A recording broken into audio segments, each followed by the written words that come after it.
नमस्कार।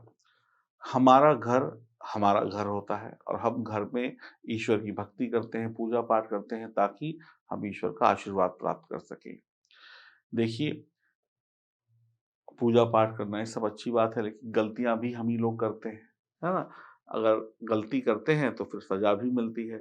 तो सबसे पहले तो आप कुछ नियम जान लीजिए आप कि घर में पूजा-पाठ के नियम क्या होते हैं। देखिए, पूजा-पाठ का नियम है कि आप पूजा-पाठ सुबह करें या सायंकाल में करें।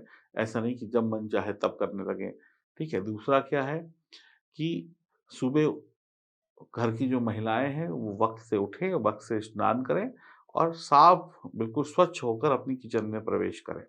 इस बात का भी विशेष ध्यान क रखना होगा।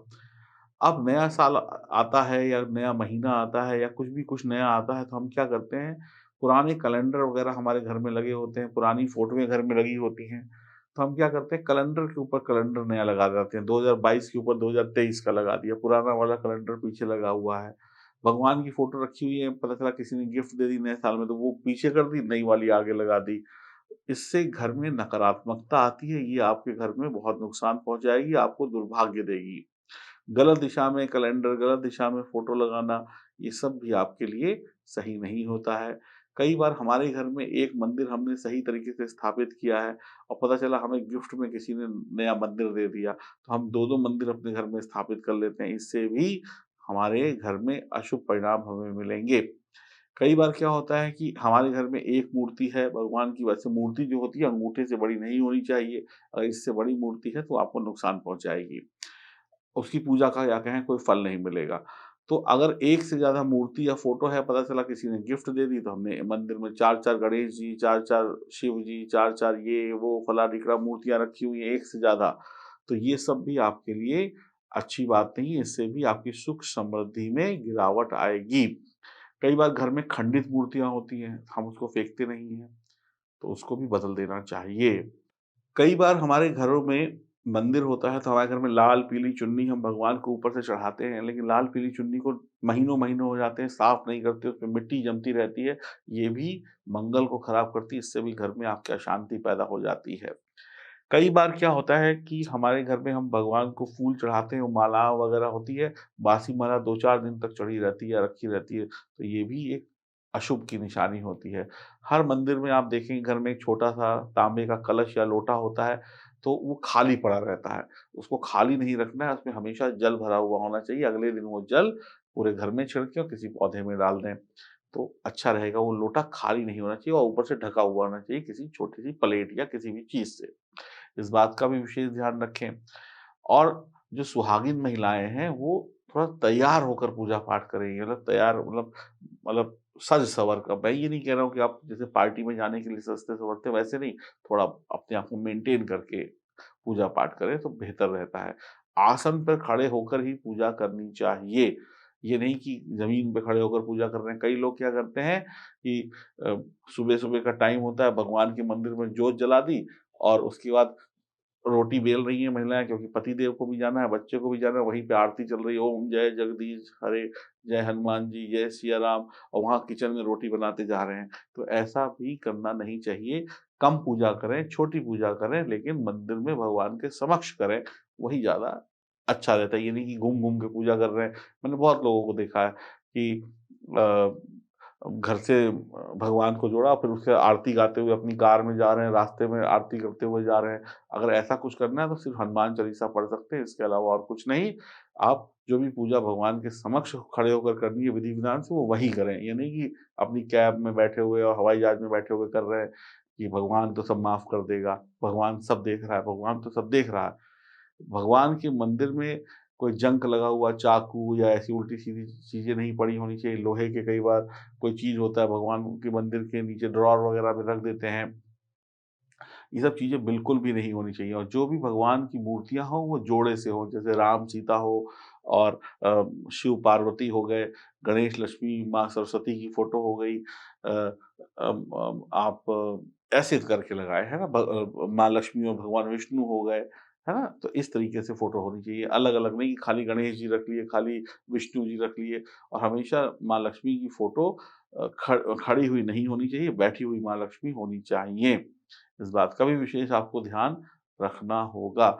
अक्सर पूजा में हम लोग क्या करते हैं, पंडित जी माँगते हैं कि थोड़ी-सी हल्दी दे दो, थोड़ा-सा चावल दे दो, तो घर में जो चावल इस्तेमाल कर रहे होते हैं वही हम ले आते हैं। नहीं, थोड़े से चावल वगैरह अलग निकाल के रखिए, देसी घी अलग निकाल के रखिए और हल्दी अलग निकाल के रखिए, रोली, कुमकुम अलग रखिए। वो पूजा का एक अलग ही रखिए, ये नहीं कि जो खा रहे हैं उसी में से निकाल के दे दिया, ये नहीं। और टूटे हुए चावल का प्रयोग बिल्कुल भी नहीं होना चाहिए, इस बात का भी विशेष ध्यान रखें। और एक कैलेंडर के ऊपर भगवान का दूसरा कैलेंडर नहीं लगाना चाहिए, इससे कलह-कलेश, लड़ाई-झगड़े घर में बढ़ जाते हैं। और जो भी कैलेंडर आप लेते हैं, कैलेंडर में जैसे नीला आसमान होता है, आकाश होता है, झरने, नदी सब कुछ होते हैं। ये सब चीज़ें जो पॉज़िटिव चीज़ें हों, उसी का कैलेंडर या सीनरी लगानी चाहिए।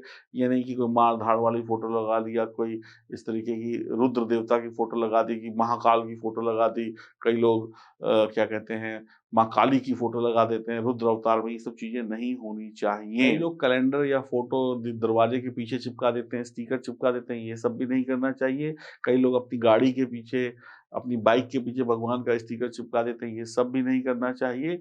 इससे आपको ही दिक्कत होगी। वास्तु शास्त्र के अनुसार हरा, नीला, सफ़ेद, गुलाबी और लाल रंग के कैलेंडर को शुभ माना जाता है और ऐसे ही कैलेंडर लगाने चाहिए। और वो क्या कहते हैं, जो कैलेंडर या फ़ोटो वगैरह जो भी कुछ लगा रहे हैं, उसको आप देख लें कि अ ऐसे भगवान की फ़ोटो लगाएँ जो मुस्कुराते हुए हों, गुस्से वाले भगवान की फ़ोटो ना लगाएँ। ठीक है ना? कई बार क्या होता है, माँ काली की फ़ोटो लगा दी, नरसिंह भगवान की लगा दी, काल भैरव की फ़ोटो लगा दी, ऐसी फ़ोटो तो नहीं लगानी चाहिए। और जब भी आप पूजा पाठ कर लें, उसके बाद जो फूल, पत्ती वगैरह बचता है, उसको किसी नदी में नहीं बहाना चाहिए, नहीं तो नदी का भी श्राप लग जाता है। आप किसी चीज़ को गंदा कर रहे हैं, ठीक है ना? ये नहीं करना चाहिए, बल्कि उनको किसी जगह पे गड्ढा खोद के गाड़ दें, या घर में कोई गमला वगैरह हो तो नीचे कर दें, खाद बन जाएगी। ये सब चीज़ें आप कर सकते हैं। और प्रसाद कम से कम खाएँ, ज़्यादा से ज़्यादा खिलाएँ। इस बात का भी ध्यान रखें और स्नान ज़रूर करें, वक़्त से उठें और घर में अपनी किचन को हमेशा साफ रखें, क्योंकि लक्ष्मी का वास वहीं पर होता है।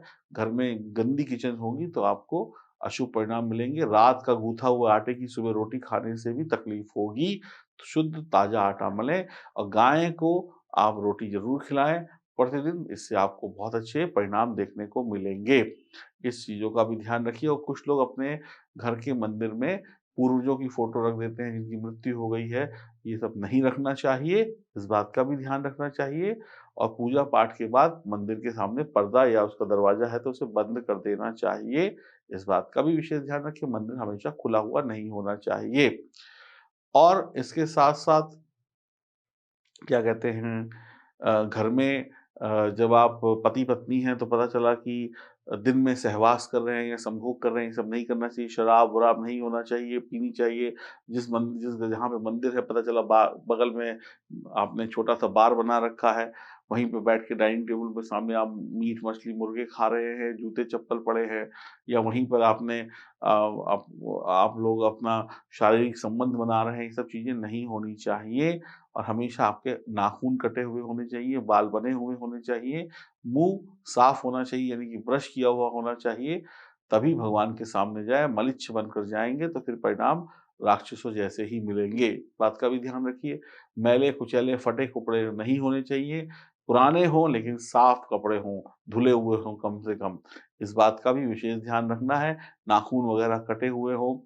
और पता चला कि इधर से राम, राम जप रहे हैं और मन में चल रहा है कि बस पूजा खत्म हो जाए, तो अभी बताता हूँ तुम्हें, तब बताऊँगा, अभी बस, ठीक है ना? ये सब नहीं होना चाहिए। यानी मन में किसी के प्रति बैर भावना नहीं होनी चाहिए, पूजा में ही आपका पूरा मन लगना चाहिए। और कभी-कभी समुद्री नमक का पोंछा भी अपने घर में लगा देना चाहिए, जिससे नकारात्मक ऊर्जा बाहर चली जाए। देखिए, छोटी-छोटी बातें हैं, ये सब बातों को आपको फ़ॉलो करना पड़ेगा। और घर में कई बार हम गीता, रामायण या अन्य ग्रंथ रख लेते हैं, धूल-मिट्टी जमती रहती है, पढ़ते-पढ़ाते नहीं हैं, तो या तो पढ़ें या तो फिर रखें ना। 2 में से एक काम आपको करना पड़ेगा, कहीं जाकर दान कर दें।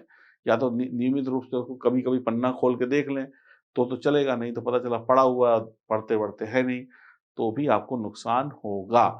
इस बात का भी विशेष ध्यान रखें और अपने घर की छत के ऊपर बचा हुआ सरिया, बचा हुआ लोहा, बचा हुआ सीमेंट की बोरी, बड़ा पत्थर, लकड़ी, कोयला, गैस सिलेंडर या कोई लोहे-वोहे की चीज़ें पड़ी, ये सब नहीं रखना चाहिए। इससे भी आपको अशुभ परिणाम देखने को मिलेंगे, टेंशन देखने को मिलेगी। घर में पानी टिप-टिप नहीं करना चाहिए, नल पूरी तरीके से बंद हो, इस बात का भी ध्यान रखना चाहिए और सूरज ढलने के बाद झाड़ू वगैरह नहीं लगाना चाहिए, इस बात का भी ध्यान रखना चाहिए और सबसे बड़ी बात, घर में जब भी मेहमान आए, तो उसका स्वागत करना चाहिए, उसको आवभगत करनी चाहिए, उसकी इज़्ज़त करनी चाहिए और उसको कम से कम पानी और कुछ मीठा ज़रूर खिलाएँ-पिलाएँ ताकि वो तृप्त होकर जाए, आपसे नाराज़ होकर ना जाए। ये सब ध्यान रखेंगे तो शायद आपके जीवन में कुछ और तरक्की हो जाएगी और घर में बहुत ज़्यादा अंधेरा ना रखें। नमस्कार।